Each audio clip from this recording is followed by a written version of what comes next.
காவேரி மட்டும் இல்லாம வேற ஒருத்திய பார்த்ததா சொன்னியே, அவ யாரு?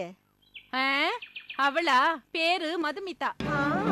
அப்பள கம்பெனிக்கு தேவையான பணம் எல்லாம் இருக்குல்ல, அது இழவெடுத்தது அவதான். பெரிய பெரிய பிசினஸ் எல்லாம் பண்ணிட்டு இருக்காளாம். தோ இப்படிதான் சரவணன் குடிச்சிட்டு ஹாஸ்பிட்டல்ல இப்படி நடந்துட்டு இருக்கா.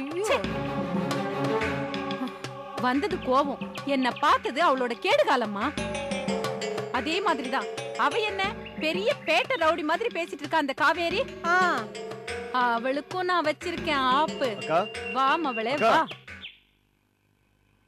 என்ன அந்த மதுமிதாவோட வீட்டு அட்ரஸ், ஆபீஸ் அட்ரஸ் எல்லாத்தையும் விசாரிச்சு கொண்டு வந்தியா? எல்லாம் இதுல தெளிவா இருக்குக்கா. எல்லாத்தையும் விவரமா எழுதி வச்சிருக்கேன்க்கா. கோபால், இதான் அவளோட அப்பன் பேரா? ஆமாக்கா. நான் அடிக்கிற அடியில அவ வீட்டை காலி பண்ணிட்டு ஓட போறா பாரு. அப்புறம் அப்பளம் கம்பெனி இருக்கிற ஏரியாவுல முக்கியமா இருக்கிற விஐபி யாருன்னு விசாரிச்சியா? விசாரிச்சிட்டாங்கா. யாரு? தங்கம்னு சொல்லிட்டு ஒரு லேடிக்கா. ஓ, பொம்பளையா? Very good very good. அவ என்ன செய்யறா? கஞ்சா விக்கிறாளா இல்ல கட்ட பஞ்சாயத்து பண்றாளா? எல்லாம் செய்யறாங்கக்கா. ஏரியாவுல அவங்க சொல்றதா சட்டம்.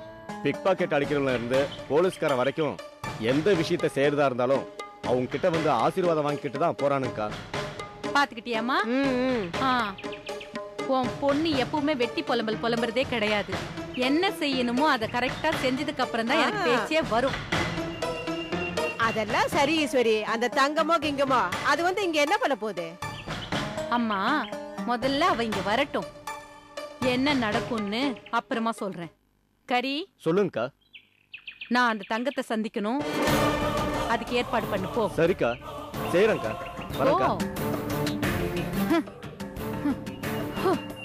அம்மா, இப்பதான் எனக்கு கொஞ்சம் ஆறுதலா இருக்கு போ. ஆமா, வீட்ல ஏதோ பிரச்சனைன்னு சொன்னியே, இப்ப எந்த அளவுல இருக்கு? முடிஞ்சிருச்சு பத்மா. என்ன பிரச்சனை? வீடு கீடு ஏதாவது காலி பண்ணணுமா? அப்படிலாம் ஒண்ணு இல்ல, இது விஷயமே வேற.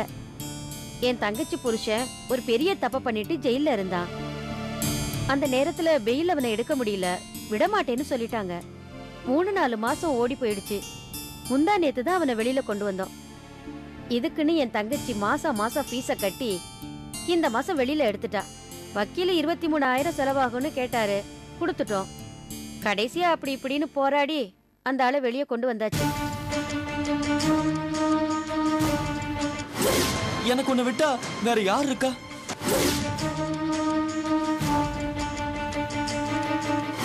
தயவு செஞ்சு என்ன வெளியெடுக்க ட்ரை பண்ணு பத்மா. பத்மா, ஓ வீட்டுக்காரர் கூட ஜெயில இருக்காராமே. அரசு அத பத்தி தான் எல்லாரும் பேசிக்கிட்டு இருக்காங்க. இந்த காலத்துல ஜெயிலுக்கு போறதெல்லாம் அவமானமான விஷயமே கிடையாது. அதனால நீ கூச்சப்படாம சொல்லு. ஆமா, உன் புருஷன் என்ன தப்பு பண்ணிட்டு ஜெயிலுக்கு போனாரு? கொலை. கொலையா? ஆமா, நீங்க அவரை வெளியில எடுக்க போறது இல்லையா? 3 மாசம் முன்னால விசாரிச்சு பார்த்தப்ப எடுக்க முடியாதுன்னு தான் சொன்னாங்க. ஆரம்பத்துல எல்லாரும் அப்படித்தான் சொல்லுவாங்க பத்மா. அப்புறம் எதையாவது செஞ்சு வெளியே கொண்டு வந்துடலாம். நீ போய் ஏதாவது ஒரு வக்கீல் கிட்ட பேசி பாரு. பாத்திரம் பண்டத்துல ஓட்டை இருக்கிற மாதிரி சட்டத்திலயும் 1000 ஓட்டை இருக்குமா. எதையாவது தில்லுமுள்ளு செஞ்சு உன் வக்கீல் உன் புருஷனை வெளியே கொண்டு வந்துருவாரு. அப்படியா? ஆமா பத்மா, வெளியில கொண்டு வர முடியுமா? ஆமா, உன்கிட்ட பணம் மட்டும் இருந்தா இந்த விஷயத்துல நீ எதையும் செய்யலாம். நீ சொல்றதெல்லாம் உண்மைதான்க்கா. ஆனா என்னம்மா? என் புருஷன் ரொம்ப அயோக்கியனா இருந்தவர். எனக்கு துரோகம் பண்ணிட்டு வேண்டாத காரியத்துக்கு கொலை பண்ணிட்டு ஜெயிலுக்கு போனாரு. நானும் எங்க வீட்டுல இருக்கவங்களோ அவர் திருந்திருவாருன்னு நம்ப முடியாம இருக்கோம். ஒரு விதத்துல காலம் பூரா நான் தனியா இருக்க போறேன்னு எல்லார்கிட்டயும் சொன்னது நான் தான். அதனால பத்மா, காலம் பூரா நீ தனியா இருக்கிறதுக்கு உனக்கு ஒன்னும் வயசாயிடலையே. நீ என்ன தோல் சுருங்கி பல்லு போனவளா சாமியார் மாதிரி இருக்கிறதுக்கு? நீ சொல்றது எனக்கு புரியாம இல்லக்கா. ரொம்ப வீம்பா புருஷன் வேணான்னு அப்ப சொன்ன. ஆனா இப்ப என் மனசுல அப்படி இல்ல. பத்மா, ஒருவேளை உனக்கு புருஷன் தேவைப்படாம இருக்கலாம். நினைச்சு பாரு, உன் குழந்தைக்கு அப்பா தேவைப்படும்ல.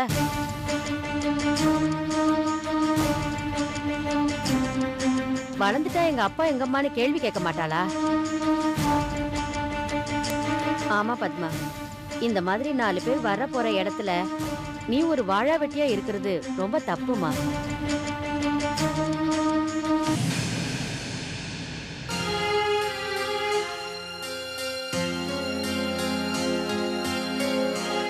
பிரியா, சன்ஷைன்ல பணம் தரேன்னு சொன்னாங்க.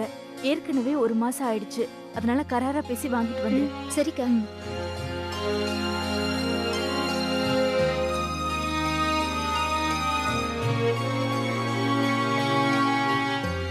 ஆமாக்கா, ஒவ்வொருத்தரும் ஒவ்வொரு மாதிரி கேள்வி கேக்குறாங்க. ஆளுக்கு மாத்தி மாத்தி சொல்லி ரொம்ப சோர்ந்து போயிட்டேன். இந்த தொல்லை இன்னும் ஜாஸ்தி ஆகும் பத்மா. அவுத்து விட்ட ஆடு மாடுங்க வேலி இல்லாத தோட்டத்தை பார்த்தா சும்மாவா இருக்கணும்னு நினைக்கிற? அது மட்டும் இல்லாம நீ இன்னும் எவ்வளவு நாளைக்கு தான் இவங்களுக்காக உழைச்சு கொட்டிக்கிட்டு இருப்ப? உன் பொண்ணோட எதிர்காலத்துக்கு 4 காசு சேர்த்து வைக்க வேண்டாம்?